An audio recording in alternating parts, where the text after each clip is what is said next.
డబ్బు, అనారోగ్యం, ఉద్యోగం, వ్యాపారం అప్పులతో బాధపడుతున్నారా? వెంటనే జేకేఆర్ గురువు గారికి కాల్ చేసి అపాయింట్మెంట్ తీసుకోండి. నమస్తే రమ్య గారు. నమస్తే జయ. ఏదైనా మంచి స్టోరీ చెప్తారండి? పాత చందమామ కథ ఒకటి చెప్తాం. మాషీద రాజ్యం అని ఒక రాజ్యం అట. దానికి సారంగధరుడని ఒక రాజుగారు ఉన్నారు. ఆయనకి 2 కొడుకులు, ధవళకాంతుడు, ప్రవాళకాంతుడు అని. మంత్రి గారికి ఒక పాప ఉంది, రత్నావళి అమ్మాయి పేరు. ఈ రత్నావళి, ధవళకాంతుడు చిన్నప్పటి నుంచి కలిసి పెరిగారు. ఓకే. మెల్లిగా పెళ్లి చేసుకుందాం అనుకున్నారు. పిల్లలు పెద్దవాళ్ళు అయ్యాక ఒకే ఏజ్ వాళ్ళు ఏం కాదు, ఒక 4-5 సంవత్సరాల వారం, కానీ చిన్నతనం నుంచి స్నేహం ఉంది. సరే, అందరూ హర్షించారు, సరే అన్నారు. వివాహ ముహూర్తం కూడా నిశ్చయించుకున్నారు.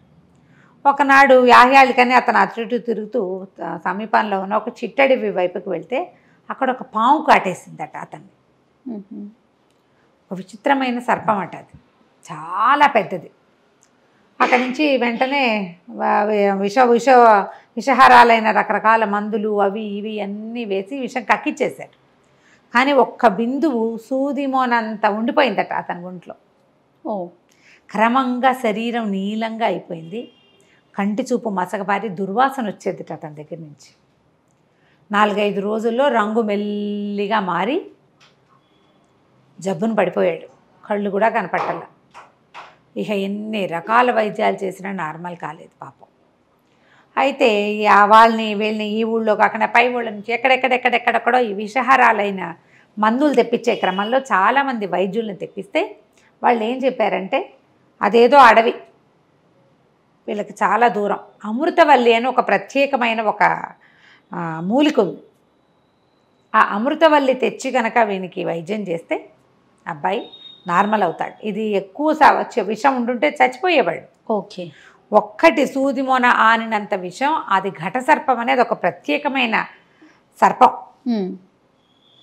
మామూలుగా ఇంకొక పాము అయితే కనుక దాని విషం ఇలాంటి లక్షణాలను ఇవ్వదు, ఏవో పుళ్ళు అవి పడేవి. ఇది అట్లా కాకుండా శరీరం అంతా నీలం రంగు, కళ్ళు కనపడవు, దుర్వాసన వస్తుంది మనిషి దగ్గర అని చెప్పారు. అయితే ఈ మంత్రి గారి అమ్మాయి రత్నావళి రోజు ఆ అబ్బాయి దగ్గరకు వచ్చి సేవ చేసేది. అసహించుకునేవాళ్ళు దాసదాసి జన వాసనకి చెయ్యలేక. పాపం అమ్మాయి మాత్రం ముక్కు గుడ్డ కట్టుకుని, నేనే చేసుకుంటాను, నేను ప్రేమించాను, పెళ్ళయ్యాకైతే నేను ఏం చేసేదాన్ని అని చెప్పి ఆ అమ్మాయి దగ్గరుండి చేసేది. ఆ గుడ్డి కన్ను ఊరు బాగా ఇదైపోయింది, చూపు తగ్గిపోయింది. అయినా కూడా తన దగ్గరున్నది రత్నావళిని తెలుసుకున్నాడు. నువ్వు వద్దు వద్దు అన్నా ఆ అమ్మాయి ఒప్పుకునేది కాదు. ఇలా అతని సేవ చేసేది. సైనికులు దాసదాసి జనం అంతా అమ్మాయి అనుకున్నారు. బయట నుంచి అందించేవాళ్ళు కానీ దగ్గరికి వెళ్ళేవాళ్ళు కాదు, ఆ వాసన భరించలేక అతని నుంచి మనకేమైనా వస్తుందన్న భయంతో. అయితే ఈ అమృతవల్లి అనగానే ఊరంతా చాటించారు. అమృతవల్లిని తెచ్చిపెడితే కనుక వాళ్ళకి ఎంతో భాగం రాజ్యం ఇస్తామని, 100 ఎకరాల పొలం ఇస్తామని, చిన్న సామంత రాజ్యం ఇస్తామని. ఎవరు రాల. అయితే రాజుగారి అబ్బాయి, రెండో అబ్బాయి ప్రవాళకాంతుడు అన్నాడు, నాన్న ఎవరూ రావటం ఏమిటి, అన్నయ్య కోసం నేనే ప్రయత్నం చేస్తాను, నేను వెళ్తానన్నాడు. రాజకుమారుడిని ఒకడేమో ఇలాగ పాము గరిచి ఈ రకంగా ఉన్నాడు. రాజవ్వాల్సిన రెండోవాడు కూడా, ఇప్పుడు ఇతనికి ఏదైనా అయితే రాజవ్వాల్సిన రెండోవాడు, వాడు కూడా వెళ్తానంటుంటే ఏం చేయాలో తెలియలా. అన్నయ్య మీద ఉన్న అతని ప్రేమకి, అమ్మయ్య అన్నయ్య అడ్డు దొరికిపోయింది, రాజ్యం నాదే అనుకోకుండా అంత నిస్వార్థంగా పిల్లవాడు వెళ్తానంటుంటే సంతోషించారు.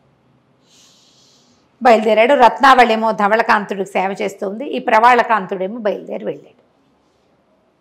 అదొక అడవి, కొన్ని గుర్తులు చెప్పారు. ఈ అడవి అది దాటిన తర్వాత ఒక నది వస్తుంది. దాని తర్వాత ఈ అమృతలత దొరుకుతుంది. దానికి ఒక ప్రత్యేకమైన ఆకులు, అవి గుర్తు రాసిచ్చారు, ఇట్లా ఇట్లా ఉంటుంది అని. ఈ అబ్బాయి వెళ్ళగా వెళ్ళగా వెళ్ళగా ఎట్లాగో ఒక 5-6 రోజులకి ఆ అడవిని చేశాడు. ఇంకా కొంత దూరంలో ఆ నదీ తీరం ఉందనగా ఒక పెద్ద చెట్టు కింద విశ్రమించాడు. విశ్రమిస్తే 2 గండభేరుండ పక్షులు ఉన్నాయి ఆ చెట్టు మీద. పెద్ద సైజు గద్దలు అన్నమాట. ఆడగద్ద ఏడుస్తోంది. ఎట్లా కాపాడాలి పిల్లల్ని, ఆ గుడ్లు కాస్త పిల్లలు ఇవాళో రేపో పిల్లలు అయిపోతాయి, ఆ ఘటసర్పానికి పిల్లలైనాయని తెలిస్తే పిల్లల్ని బతకనివ్వదు, మన జాతి ఇట్లా మనతోటే అంతరించిపోవాలా, ఘటసర్పానికి పిల్లలు అయ్యేదాకా చూస్తుంది, పిల్లల్నే తినేస్తుంది, అది మన జాతి మనతో అంతరించిపోతుంది. ఇప్పటికి ఎన్నిసార్లు కాపాడినా పిల్లల్ని కాపాడుకోలేకపోతున్నాము, మనకా వేరే దారి లేదు, మనని భరించగలిగే చెట్లు ఇక్కడే ఉన్నాయి. పెద్ద చెట్లు కావాలి వాటికి. ఆ గూడు కూడా బాగా పెద్దది, వాటి గూడు అంత గూడు పెట్టడానికి సరిపడా చెట్టు ఉండాలి కదా. అవును. ఈ పక్షులు వచ్చి వాళ్తే చెట్లు కదిలిపోతాయి. ఇవి ఎంత పెద్దవో, 20 ఇంతలు ఉంటుంది ఒక గద్దకి అది. అయితే ఏడుస్తుంటే మగ పక్షి చెప్తోందనమాట, ఈ ఘటసర్పం మామూలుది కాదు, ఇదే కాదు రాజకుమారుని కూడా కాటేసిందిట, అతను ఇవాళో రేపో అన్నట్టుగా ఉన్నాడు. ఈ అడవి నది దాటిన తర్వాత ఉన్న అమృతలతని తెస్తే కానీ ఆ పిల్లాడు బతకడు, అమృతవల్లిని తెస్తే కానీ ఎవరు తెస్తారు? నదిని దాటంగానే ఘటసర్పం సిద్ధంగా ఉంటుంది, అక్కడే ఉంటుంది, దాని ఆవాసం అదే, ఎవరిని లోపలికి రానివ్వదు. దాని క్రూరమైన బుద్ధి దాంది. తిరగడానికి వెళ్ళింది, రాజకుమారుడు కనపడితే వాడు రాజు అవుతున్నాడని తెలిసి కాటేయటం ఎందుకు? దాని గుణం మంచిది కాదని మాట్లాడుకుంటున్నారు. ఆ మానవ భాషలో మాట్లాడుకుంటున్న పక్షులు రెండిటి మాటలు ఈ ప్రవాళకాంతుడు వినేశాడు. వినేసి దండాలు పెట్టి అడిగాడు, పక్షి దంపతులారా, దయచేసి నాకు ఆ సమాచారం ఇవ్వండి. ధవళకాంతుడు మా అన్నయ్య, నా పేరు ప్రవాళకాంతుడు, నేను కూడా మాషేద రాజ్యానికి చెందిన రాకుమారుణ్ణే. మా అన్నయ్యని బతికించడానికి మాకు ఇంకో సాధనం ఏమీ లేదు. ఆ అమృతవల్లిని ఎలా తేవాలో తెలియదు. అంటే నాయన అక్కడ చాలా కష్టం, ఎన్నో సర్పాలు ఉన్నాయి, ఘటసర్పం చాలా ముఖ్యమైనది, మిగిలిన పావులు వాటి జోలికి వెళ్ళకపోతే అవి మన ఏం చెయ్యవు, అవి ఎవరిని ఏం చెయ్యవు. కానీ ఘటసర్పానికి మాత్రం ఒక దుర్గుణం ఉంది, తన దారిని తను పోయే వాళ్ళని కూడా కాటేస్తుంది. మీ అన్నయ్యని అట్లాగే కాటేసింది, అతనేమి ఎదురుపడలా, దానికి పనిమాల వచ్చి కాటేసింది. దాని గుణం మంచిది కాదు. అదేంటంటే మా జాతి వాళ్ళ ఎంగిలి తగిలితే చచ్చిపోతుంది, అందుకని ఏం చేస్తుంది, మా పిల్లల్ని బతకనివ్వదు. పిల్లలు కలగంగానే గుడ్లు పిల్లలు అవ్వగానే మేము ఆహారానికి వెళ్ళక మాకు తప్పదు, మేమిద్దరం ఆహారానికి వెళ్ళాలి పిల్లలకి సరిపోవాలంటే, అది వచ్చి తినేస్తుంది నాయన, ఇది మా పరిస్థితి, మేమేం చేయాలో మాకు తెలియటం లేదు అనేసరికల్లా ఇతను అన్నాడు, మీ ఎంగిలి వాటికి తగలాలంటే ఏం చెయ్యాలి? ఏమైనా సరే మా ఎంగిలి కనుక తీసుకుందా చచ్చిపోతుంది, దాని పొట్ట పగిలిపోతుంది. ఈ పక్షుల ఎంగిలి దానికి ఎట్లా తగులుతుంది? ఇతను ఏమన్నాడంటే సరే ఉండండి అని చుట్టుపక్కల అక్కడి నుంచి ఆ అడవి బయటికి నడవటం మొదలుపెట్టాడు. ఆ పక్కన కొంచెం అడవిలో నుంచి బయటికి వెళ్తే గ్రామాలు ఉంటాయి కదా, అడవుల మీద ఆధారపడి ఉండేవి, వాళ్ళెవరి దగ్గర గోక్షీరం ఉంది, పాలు ఉన్నాయి, ఆవుల పాలు. తను వాళ్ళెవరి దగ్గర అడిగి కొంచెం డబ్బులు ఇచ్చి అంత వెడల్పాటి పాత్రలో ఆవు పాలు పోసి చేత్తో పుచ్చుకుని తీసుకొచ్చి ఈ పక్షుల్ని వీటిని ఎంగిల్ ఏంటంటే పక్షులు 2 ముక్కులు అందులో ముంచుకొని కూర్చున్నాయి ఆ పాలల్లో. తర్వాత ఇతను ఏం చేశాడు, ఆ నది దాటి ఘటసర్పం వచ్చే దారిలో ఆ పాల పాత్రని పెట్టాడు. సర్పం వస్తూ బయటికి పాలు కనపడేసరికల్లా మొహం నువ్వు నోరు అందులో పెట్టి పాలు తాగేసింది. ఎప్పుడైతే ఈ పక్షుల ఎంగిలి దానికి తగిలిందో అది కాస్త పెద్దగా ఇంతలావున ఉబ్బిపోయి పొట్ట పగిలిపోయి చచ్చిపోయేసరికల్లా ఈ పక్షులన్నీ నాయన ఇక్కడే ఉండి చచ్చిపోయేదాకా ఉండని చెట్టు మీద ఎక్కించి కూర్చోబెట్టింది. పాము చచ్చిపోయాక దాని తల దగ్గర చూడు ఒక రకమైన మణి లాంటిది ఉంటుంది, చీల్చు దాన్ని, కొంత మటుకు పొట్ట దగ్గర పగిలిపోయింది, మొహం దగ్గర చీల్చు, తల దగ్గర చీలిస్తే మణి దొరుకుతుంటే చచ్చిపోయిన ఘటసర్పాన్ని అలాగా దాని కూరలు తగలకుండా చేసుకోమన్నారు. విషం ఉంటుంది, అలాగా పైవైపు నుంచి కట్ చేస్తే ఒక అంత మణి, నీలం మణి, నాగమణి అంటారు కదా, ఈ మణి మహత్యమే ఈ కథ పేరు. ఆ మణిని దగ్గర పెట్టుకో, దీంతో చాలా ఉపయోగం ఉంది, ఈ మణిని పట్టుకో. మేమేం చేస్తామంటే నువ్వు ప్లాన్ చెప్తాము, మా రెక్కల చప్పుడు అవి వచ్చిందా సర్పాలు ఉద్రేకపడతాయి, మేము అక్కడికి రాకూడదు, మేము ఆకాశంలో తిరగచ్చు, కిందకి రాకూడదు, నిన్ను దింపాలి అంటే మేము అక్కడికి రావాల్సి వస్తుంది, అందుకని అట్లా చేయొద్దు. ఈ మర్రి ఊడల్లో ఒకదాని వెడల్పుగా ఉన్న దాన్ని ఒకదాన్ని కొయ్యి, దానికి 2 వైపులా 2 తాళ్ళలు లేకుండా కట్టు, నువ్వు దాని మీద కూర్చో, మేము పైనుంచి ఆ 2 తాళ్ళని పట్టుకుని అలాగా నిన్ను నది దాటిచ్చి వదిలిపెడతాం. నువ్వు మణి ఇట్లా చేత్తో పుచ్చుకున్నావంటే ఆ మణి ఉన్న దగ్గరికి మిగిలిన పాములు రావు. బాగుంది. నువ్వు లోపలికి వెళ్తే నీకు చెట్టు కనపడుతుంది, అమృతవల్లి బోల్డ్ అని మొక్కలు ఉంటాయి, అది నువ్వు ముట్టుకుంటే నీ చేతికి దానికి చెట్టుకి ఆకుకేముండదు, ఎవడైతే దాన్ని పట్టుకుంటాడో వాడి చేతికి సుగంధం అంటుతుంది, ఏదో గుమగుమలాడదు, సన్నటి మంచి వాసన, ముట్టుకుంటే నీకు తెలుస్తుంది, నీ చెయ్యి గుమగుమలాడుతున్నట్టు అర్థమవుతుంది, అది తెచ్చుకోమన్నారు. సరే అబ్బాయి ఏం చేశాడు, ఆ మణి చేత్తో పుచ్చుకొని ఓ 2 తాళ్ళు లాంటివి పేనుకొని నారలు చెట్లు ఉన్నాయి, అవన్నీ ఐడియాలు ఉన్నాయి. ఆ తాళ్ళేమో ఈ మర్రి బూడని పట్టుకునేలాగా రెండు వైపులా కట్టి దాన్ని నీళ్ళలో వేసి దాని మీద కూర్చున్నాడు. ఆ రెండు తాళ్ళు పట్టుకుని గండబేరెండు పక్షులు తన అదంతా ఈదిచ్చి తీసుకెళ్ళి ఆ చివరి వదిలిపెట్టినాయి. వాడంతటి వాడు ఈదగలిగే నది కాదు అది. పడవ గిడవ చేయగలిగేంత సత్తా లేదు, అంత సమయం లేదు. వెళ్ళి అమృతలతని వెతికి తెచ్చుకున్నాడు. అమృతవల్లిని తెచ్చుకున్నాక గండబేరెండు పక్షులు, నీ వల్ల నువ్వు ఒకటివి రావడం వల్ల మేము బతికిపోయాం, లేకపోతే మా పిల్లల్ని మిగిలిన పావులు ఏమీ చెయ్యవు. ఈ ఒక్క ఘట సర్పంతోటే సమస్య, అది ఇప్పటికి 10 సార్లు మా పిల్లల్ని తినేసింది. ఈ మణి నీ దగ్గర పెట్టుకో, ఈ మణి నీకు అవసరమైనప్పుడు ఏం చెయ్యాలో అదే నీకు సూచిస్తుంది, మణిని మాత్రం విడవక అని చెప్పి ధగధగలాడుతూ ఉంది. అది ఒక రకమైన తమాషా, లైట్ బ్లూ, ఒక డార్క్ బ్లూ కూడా కాదు, నీలమణి కానీ నీలంగా ఉండదు, అది లేత రంగు కానీ మెరుస్తూ ఉంటుంది. సరే ఆ మణి చేత్తో పుచ్చుకున్నాడు. ఆ అమృతలత మొక్కలు కొన్ని పీక్కొచ్చుకున్నాడు.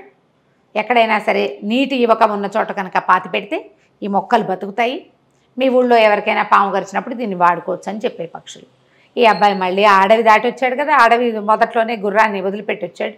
ఆ గుర్రం వేసుకుని మెల్లిగా ఇంటికి వెళ్ళిపోయాడు.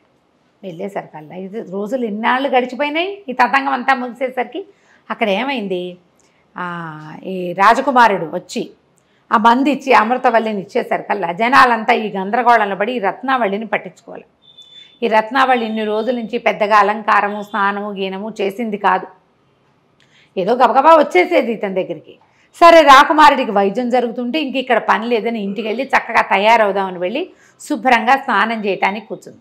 స్నానం చేస్తుంటే తెలిసింది ఆ అమ్మాయికి ఇలా విషంతో బాధపడుతున్న వాడి దగ్గర ఉండేసరికి ఒంటి మీద మచ్చలు వచ్చేసింది, మొహమంతా మచ్చలు, కళ్ళు గుంటలు పడిపోయి జుట్టు ఊడిపోయింది, అందవికారంగా అయిపోయింది. ఆ అమ్మాయి భయపడి ఇక ఇతన్ని ఏం పెళ్లి చేసుకుంటానని, పోనీ బతికేడు కదా, బతుకుతాడు, తమ్ముడు ఎలాగూ తెచ్చేసాడు కాబట్టి ఎవరో రాకుమార్తె నుంచి పెళ్లి చేస్తారు, ఈ వికృతాకారంతో నేనేం చేస్తానని ఆ అమ్మాయి వెళ్ళిపోయి ఏం చేసింది, ఒక దేవతా మందిరం దగ్గర బయట ఒక చెరువు ఉంది, అక్కడ కూర్చుని భిక్షుకిగా మారిపోయింది. ఇంట్లో కూడా చెప్పలా ఇంకా. అయ్యో. సరే ఈ అమృతవల్లిని తెచ్చాక ఇదంతా నూరారు, దాంతో నోట్లోకి మందు, ఒంటి మీదకి పూతక మందు అన్నీ చేసేసరికల్లా 2 రోజుల్లో ధవళకాంతుడు కోలుకున్నాడు. కంటి చూపు బాగా కనపడేసరికల్లా రత్నావళేది అని అడగటం మొదలుపెట్టాడు. అప్పుడు చూసుకున్న రత్నావళేది, ఈ ప్రవాళకాంతుడు వచ్చిన రోజునే ఆ అమ్మాయి మాయమైంది. వాళ్ళ ఇంటికి కబురు చేస్తే మా ఇంట్లో లేదు, రాజభవనంలో ఉందనుకుంటున్నామన్నారు వాళ్ళు. అక్కడ లేదు, ఇక్కడ లేదు. అక్కడి నుంచి ఈ అబ్బాయి వెతకటం మొదలుపెట్టాడు. దొరకపోయేసరికల్లా అబ్బాయి ఏడ్చేసి, నాకు రాజ్యం వద్దు, నేను రాజును గాను, మీ తమ్ముడిని రాజుని చేసుకోండి, నేను రాజ్యం తీసుకోను, ఈ దేవతా మందిరం దగ్గర ఒక పెద్ద చెరువు ఉంది కదా, కొలం లాంటిది, నేను అందులో ప్రాణత్యాగం చేస్తాను, అందులో రాముడు సరయూ నది ప్రవేశం చేశాడు, సీతాదేవి లేక నేను కూడా అంతే, రత్నావళి లేకపోతే నేను కూడా నది ప్రవేశం చేసేస్తాను అని చెప్పి ఏడ్చుకుంటూ వెళ్ళిపోయాడు అతను. అమ్మాయి వల్లే బతుకున్నా, లేకపోతే నేను బతుకుండేవాడిని కాను, అది ఏమైపోయిందో తెలీదు అని బాధపడుతూ వచ్చాడు. అయితే ఏమైంది, ఈ ప్రవాళకాంతుడు అన్నయ్య ఆత్మహత్య చేసుకోబోతున్నాడని అతను కూడా పరిగెత్తుకుంటూ వచ్చాడు. ఆ చెరువు దగ్గర నిలబడేసరికల్లా ఈ అమ్మాయికి అక్కడే భిక్షాం ఎత్తుకుంటూ కనుంది కదా, ఈ నీళ్ళలోకి దూకపోతున్న ధవళకాంతుడు, అయ్యో ఎందుకు దూకేస్తావు, ఆరోగ్యంగా అయ్యావు కదా, వద్దు అనేసరికి అప్పుడు చూశాడు ఈ మొహం నిండా మచ్చలు, మొహం అంతా పాడైపోయింది, జుట్టు అంతా ఊడిపోయింది.